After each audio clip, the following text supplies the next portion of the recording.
Our job was to convince, let's say, Ecuador to accept $1 billion loan, convince the World Bank to give Ecuador $1 billion loan.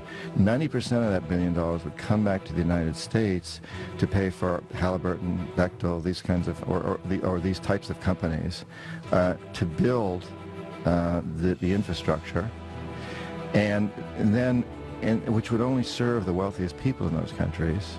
And then the country would be stuck with this huge debt, which over time would continue to be refinanced and get larger and larger and larger, so that in fact today, Ecuador owes more than 50% of its national budget just to pay down its debt service, which means there's very little money left to go to pay for the education or health services for the poor people, who are the ones who suffered from these projects. It was their rivers that were destroyed as we built hydroelectric plants.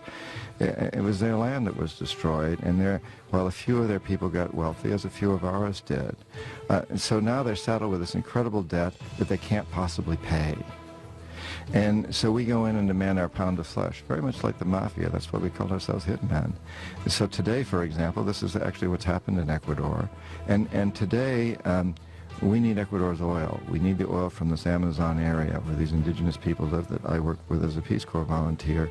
And we tell Ecuador, since you can't pay off your loans, what you need to do is turn over your Amazon to our oil companies.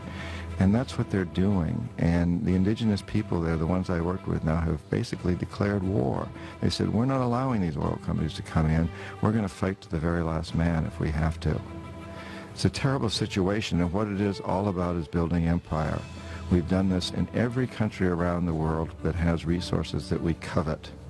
Often this is oil in places like Indonesia, Nigeria, Ecuador, Venezuela, Colombia, so many different places, but sometimes it's other resources. For example, in Panama, it was the Panama Canal.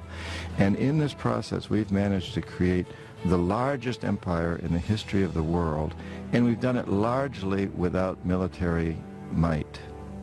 It's been done primarily through economic hitmen like me.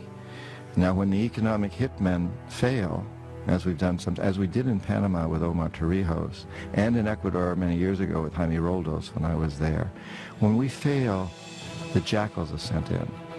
And these are CIA-sanctioned troublemakers. They will try to foment coups in a country. They'll try to overthrow the president. If they fail, if they're not able to do that, then they'll assassinate him. And Jaime Roldos of Panama, who was not overthrown, well, he was assassinated.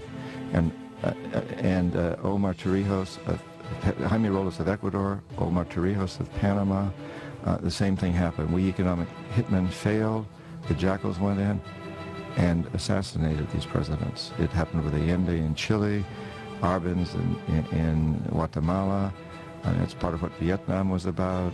And when the jackals fail and the economic hitmen both fail, as in Iraq, the final step is for us to send in our young men and women to die and to kill.